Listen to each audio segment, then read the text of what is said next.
हमें अपनी दिनचर्या में मेडिटेशन को शामिल करना है, ध्यान, निर्विचार। योग दर्शन में कहा निर्विचार वैशारद्य अध्यात्म प्रसाद। निर्विचार की जब विशारदा, विशारदा माने निर्मलता, बहुत लंबा अभ्यास हो जाता है निर्विचार रहने का, योगी का तो फिर 24 घंटे का ही हो जाता है, अपने स्वरूप में रहता है वो। तो फिर क्या होता है, अध्यात्म प्रसाद, आध्यात्मिक प्रसाद उस समय मिलता है। वो जो हम मंदिर में से लाके मखाने पता से बांटते हैं ना, वो आध्यात्मिक प्रसाद नहीं है। आध्यात्मिक प्रसाद अपने अंदर से निकलता है। जब हम निर्विचार की वैशारद्य को प्राप्त कर लेते हैं तब हम हो जाते हैं आध्यात्मिक प्रसाद के मालिक। निर्विचार वैशारद्य अध्यात्म प्रसाद। ऋतंभरा तत्र प्रज्ञा, तब हमारी प्रज्ञा कैसी हो जाती है, ऋतंभरा। ऋतंभरा माने केवल ऋत को ही धारण करती है, सत्य को ही धारण करती है। जैसे हंस होता है ना, तो केवल मोती ही खाता है वो, और कुछ नहीं खाता है। पानी, उसमें इतना विवेक होता है, दूध और पानी को भी अलग कर देता है, जो सबसे कठिन काम है। तो हमारा ये चित्त कैसा, ये मन कैसा हो जाता है, ऋतंभरा तत्र प्रज्ञा। वो सब सृष्टि में ये क्या प्रकृति है, क्या पुरुष है, क्या जड़ है, क्या चेतन है, क्या अच्छा है, क्या बुरा है, उसको बहुत आसानी से देख लेती है। अभी तो पता ही नहीं, सब घुलमिल होता है, काम हो लेता है तब हमें पता लगता है अरे ये तो गुस्सा आया था, ये सब सत्यानाश हो गए। 1 महीने से साधना कर रहे थे और इस व्यक्ति ने आके गुस्सा दिला दिया, मैंने गुस्सा कर दिया, सब गया, तब लगता है। ऋतंभरा तत्र प्रज्ञा श्रुत अनुमान अन्य विषय विशेषार्थत्वात्।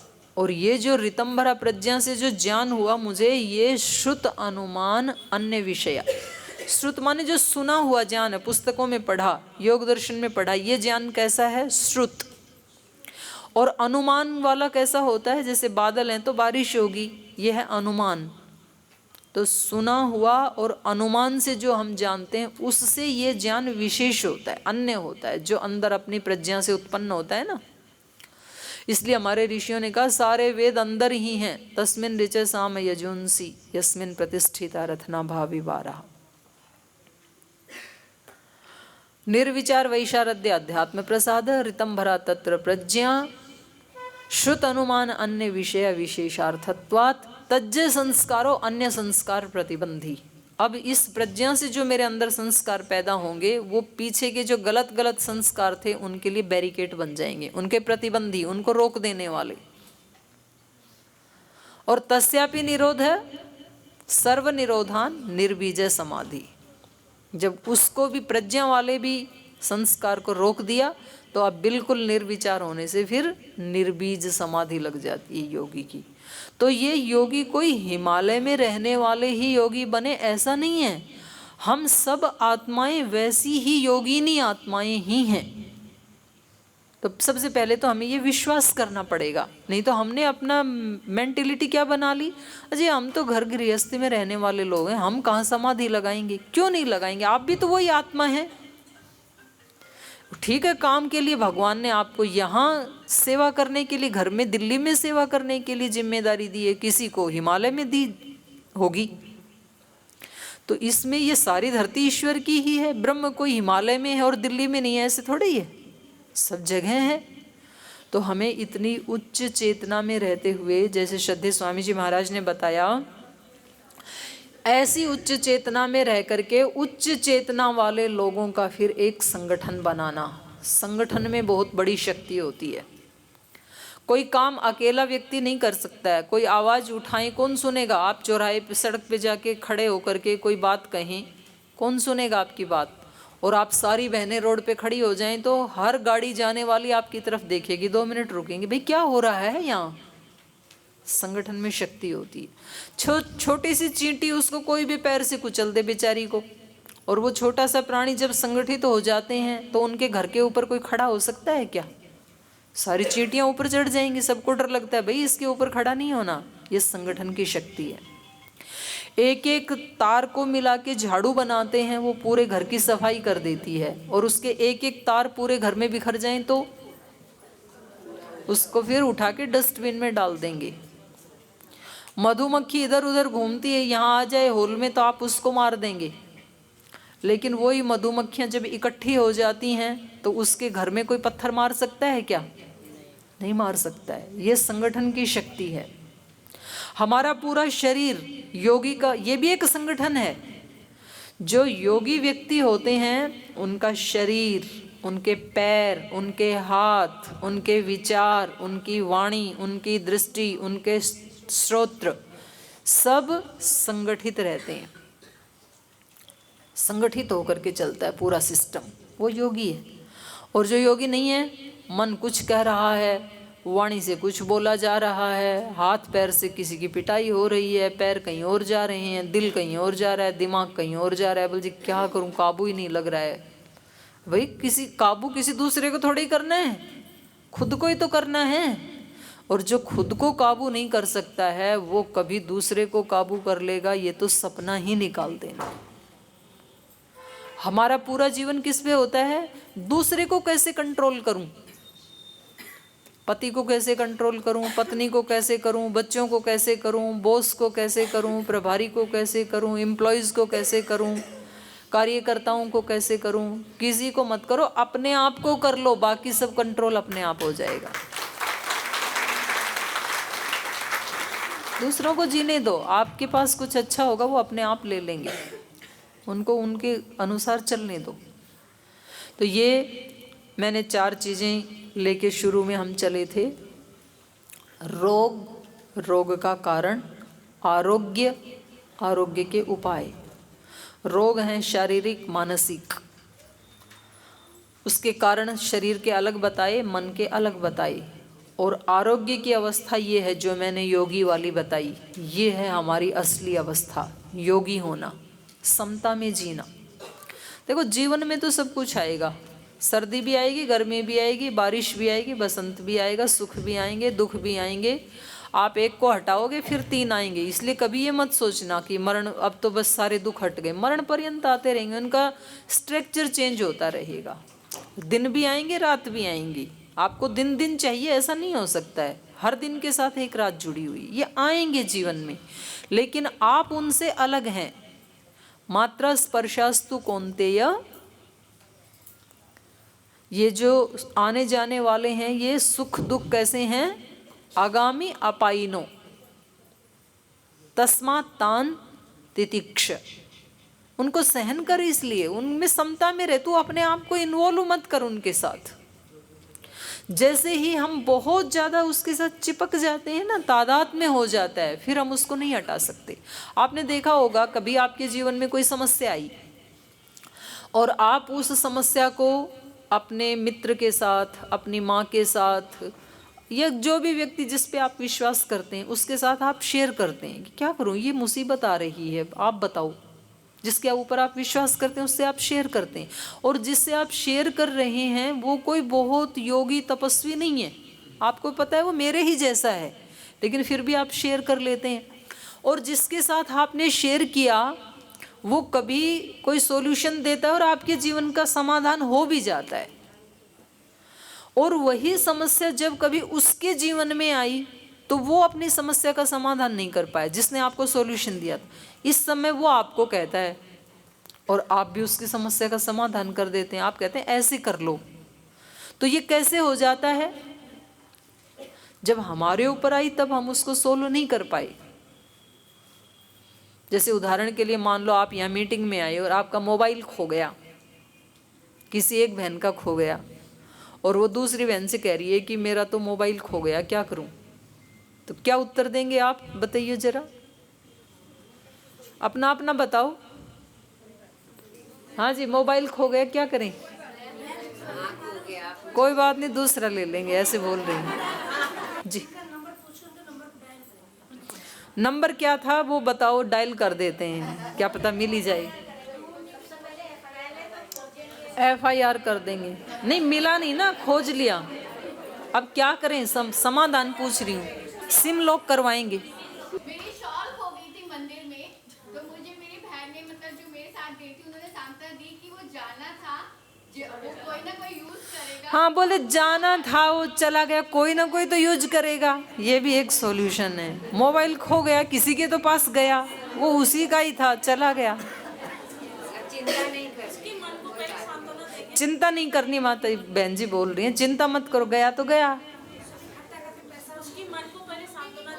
कैसे दोगे, वही तो पूछ रही हूँ। धनराशि इकट्ठी करके नया ला देंगे समाज। एक व्यक्ति का मोबाइल खोया, कितने सॉल्यूशन है आपके पास। गया तो गया, जाने वाली चीज थी, कोई तो यूज करेगा, संभाल के क्यों नहीं रखा, FIR करा दो, कितने सॉल्यूशन है। समस्या एक, सॉल्यूशन 50। और वो मोबाइल आपका खो जाए तो ये सारे सॉल्यूशन अपने आप को देना, फिर खो जाए तो। बोल जी बात पैसे की नहीं है, बात चिंता की नहीं है। इतने इम्पोर्टेंट फोटोज थे उसमें, वो कहाँ से आएंगे। इतने कॉन्टेक्ट नंबर थे, इतने वीडियोस थे, स्वीट मेमोरीज थी, वो डेटा कहाँ से आएगा। आप ये सारे सॉल्यूशन अपने आप को दे लोगे तो भी मतलब स्वीकार नहीं करेगा मन। तो क्यों हुआ ऐसा, मैं उसकी तरफ आपका ध्यान दिलाना चाह रही हूँ। जब हम समस्याओं के साथ एकाकार हो जाते हैं, जब आपने दूसरे को सॉल्यूशन दिया तो आप इस समस्या से अलग हैं तो सॉल्यूशन आएंगे बहुत सारे। और जब आपका अपना खोया तो आप समस्या के साथ एकाकार हो गए, आप ही समस्या बन गए, अपने आप में दुखी हो गई, तो अब आपको कोई सॉल्यूशन सूझेगा नहीं। जैसे आंख में काजल लगाया तो आंख अपने काजल को खुद नहीं देख सकती है, उसको शीशे में देखना पड़ेगा। और जब दूसरों की आंख में काजल है तो मेरी आंख सबकी काजल को देख सकती है। कैसे देख सकती है, क्योंकि आंख का और उस काजल का तादाद में नहीं हुआ। आपकी आंख अलग है, मेरी अलग है, तो मैं सबकी काजल देख सकती हूँ, लेकिन अपनी वाली क्यों नहीं देख सकती हूँ, क्योंकि उसके साथ एकाकार हो गए ना, काजल के साथ। तो एक बहुत महत्वपूर्ण बात बता रही हूँ, टेक्निक है ये।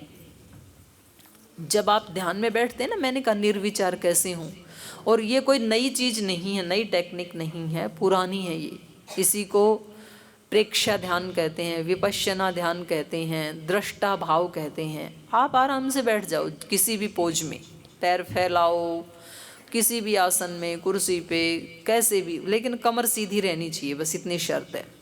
और फिर आप देखो, जैसे ही आप बैठे, कभी आपके घुटने में दर्द होने लगेगा, कभी कंधे में होगा, और आपको लगेगा कि पैर बदल लूँ। बदलना नहीं है, लेकिन उसको, पेन को देखना है आपको।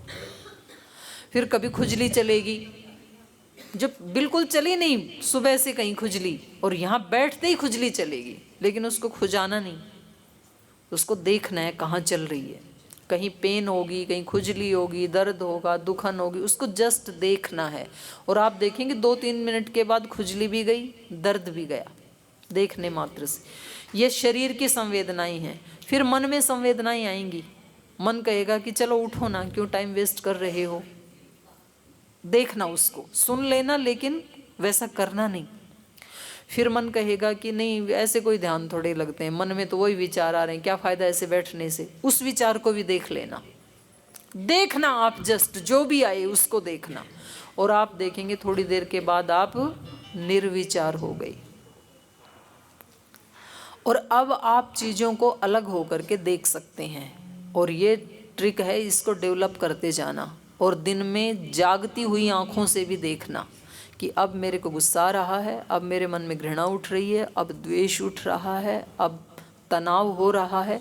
जैसे ही आप देखने लगेंगे, थोड़ी देर के बाद वो चीज़ें चली जाएंगी, एकाकार नहीं होना उनके साथ। तो इसको कहा दृष्टा भाव।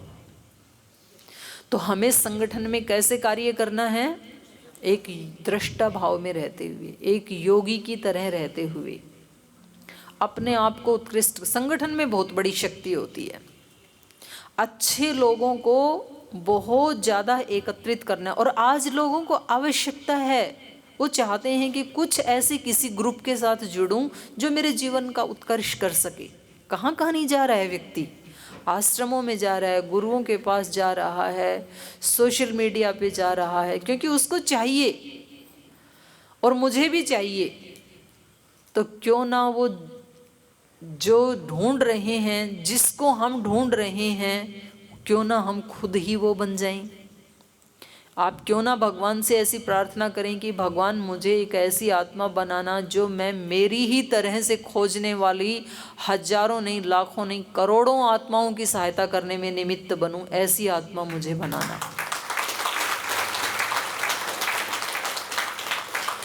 तो ये हमारी जो शक्ति है आत्मा की, उसका विकास करने का एक अवसर हमें श्रद्धेय स्वामी जी महाराज ने दिया, एक ऐसा मंच दिया है। आप इस संगठन से ना जुड़ के अगर किसी को कोई बात बताएं, पता नहीं वो सुनेगा कि नहीं सुनेगा, लेकिन आप बाबा जी का रेफरेंस दे करके किसी को ये सब सिखाएं, योग सिखाएं, और योग के साथ साथ ये सारा आंतरिक योग भी सिखाएं। 2 योग है ना हमारे, व्यवहार काल का योग और साधना काल का योग। तो पहले खुद अपने जीवन में उतारें और फिर ऐसे लाखों करोड़ों लोगों को अपने साथ जोड़ करके और एक इतना सुंदर संगठन हम यहाँ दिल्ली में खड़ा करें। जैसे श्रद्धेय स्वामी जी महाराज ने हमें आशीर्वाद दिया आज कि दिल्ली में यदि कोई एक कंचा भी गिरता है तो उसकी आवाज़ पूरे देश में जाती है, और बाकी पूरे देश में तो पत्थर गिरते रहो, पता ही नहीं चलेगा। पहले भी हमारा ये संगठन दिल्ली का पूरे देश में एक आदर्श रूप में रहा, और आज भी बहुत अच्छे से सब भाई बहन मिलकर के काम कर रहे हैं।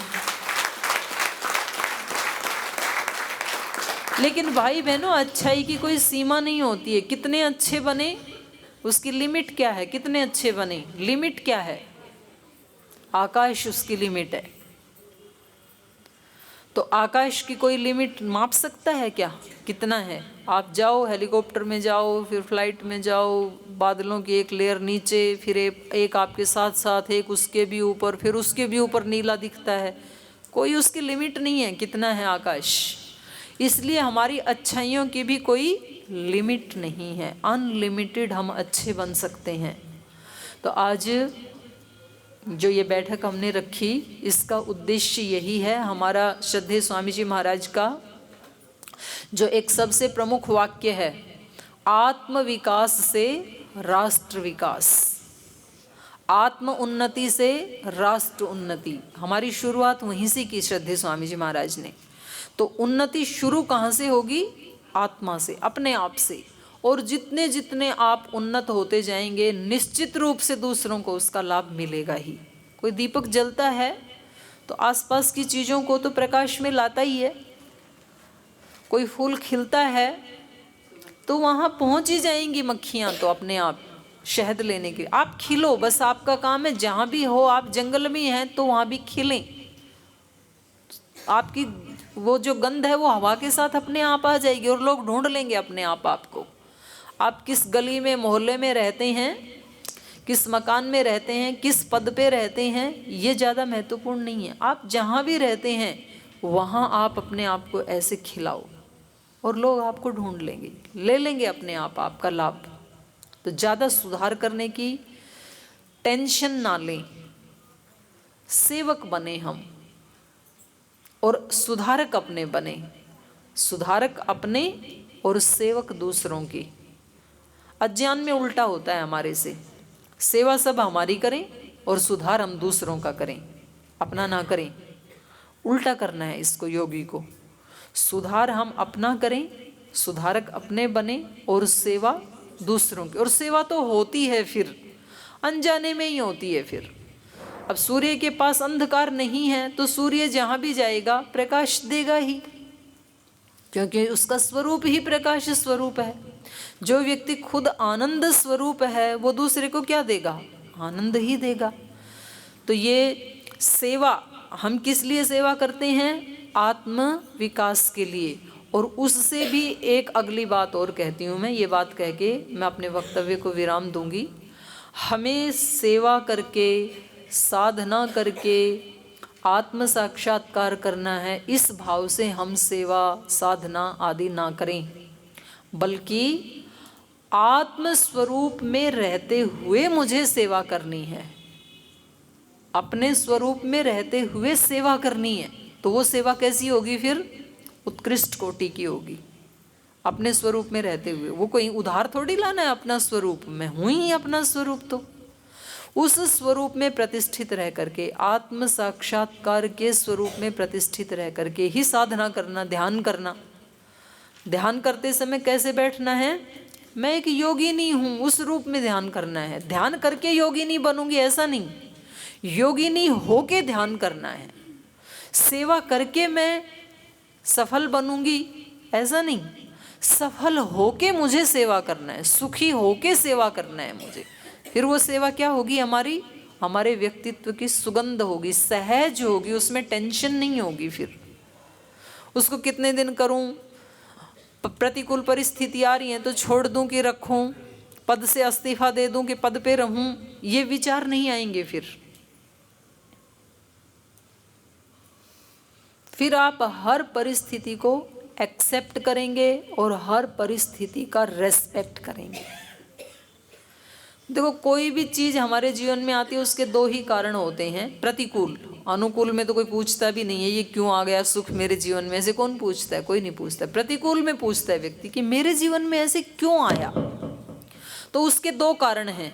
पहला कारण तो है ये आपका कोई कर्म फल ऐसा मिलना शेष रहा होगा, ये आपका कोई कार्मिक अकाउंट होगा, ये एक कारण हो सकता है। वो व्यक्ति निमित्त बन गया, ठीक है, मेरा कर्म फल भुगतवा करके चला गया, खत्म, अब नहीं सोचना उसके बारे में। या दूसरा एक कारण हो सकता है कि भगवान मुझे कुछ अतिरिक्त जिम्मेदारी देना चाह रहे हैं, कुछ ऊंचा उठाना चाह रहे हैं। तो ऊंचा उठाने के लिए तो फिर इस परीक्षा में से गुजरना पड़ेगा ना। अब जिसको एमए करना है तो उसको पहले बीए तो करवाना पड़ेगा, डायरेक्ट एमए नहीं हो सकती है। तो पहले मैं इस परीक्षा से गुजर जाऊं तो मुझे इससे ऊपर की कोई जिम्मेदारी ईश्वर देना चाहते हैं, मुझे उठाना चाहते हैं। ये कितनी बड़ी कृपा है। तो उस सिचुएशन को यदि भगवान की कृपा मान लिया तो वास्तव में ही वो कृपा ही बन जाती है, फिर सचमुच कृपा बन जाती है वो। और तुरंत हम ग्रो कर जाते हैं जीवन में, अपलिफ्ट हो जाते हैं उस एक घटना से। कोई एक घटना आती है और हम उससे ऊपर उठ जाते हैं। तो या तो भगवान मुझे ऊंचा उठाना चाहते हैं, या तो कोई ऐसा कार्मिक अकाउंट था वो अपना फल देके चला गया।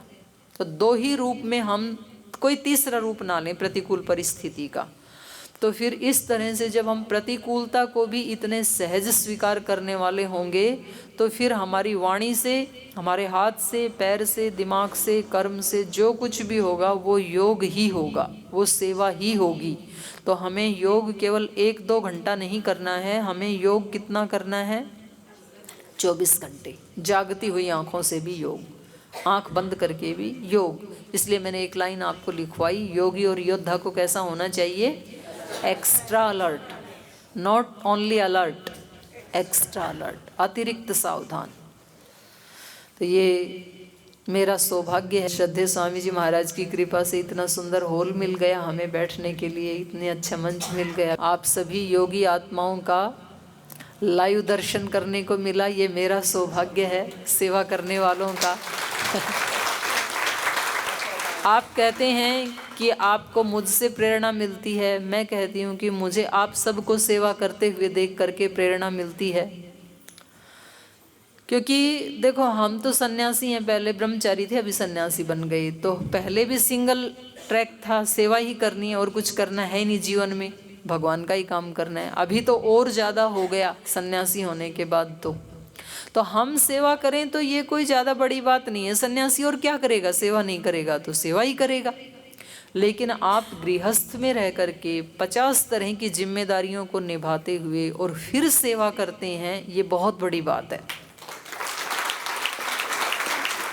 कैसे कैसे जीवन में घर परिवार रिश्तेदार आंधी तूफान आते हैं, झोंके आते हैं, इधर उधर आपको गिराते हैं, और उन सबको संभालते हुए और आप ऐसे खड़ी हैं योगिनी की तरह। तो मैं तो आपके अंदर ही लक्ष्मी, दुर्गा, सरस्वती, काली, गायत्री सब आपके अंदर ही देखती हूँ, उस दिव्य शक्ति को। तो आपके अंदर विराजमान उस दैवी शक्ति को प्रणाम करते हुए, और ऐसे ही हम अपने इस सेवा के संगठन के कार्य को और ज़्यादा आगे बढ़ाते रहें, ज़्यादा से ज़्यादा लोगों को इसमें जोड़ करके सबके जीवन को हम तनाव मुक्त, रोग मुक्त, योग युक्त बनाते रहें। तो ये हमारे जीवन का भी सौभाग्य है। और भगवान का धन्यवाद है, गुरु का धन्यवाद है जो इस कार्य में उन्होंने हमें निमित्त बनाया। तो इन्हीं शुभकामनाओं के साथ फिर अब यहीं मैं अपने वक्तव्य को विराम देती हूँ। इतने ध्यान से आपने सुना, उसके लिए आपका धन्यवाद। ओम शांति।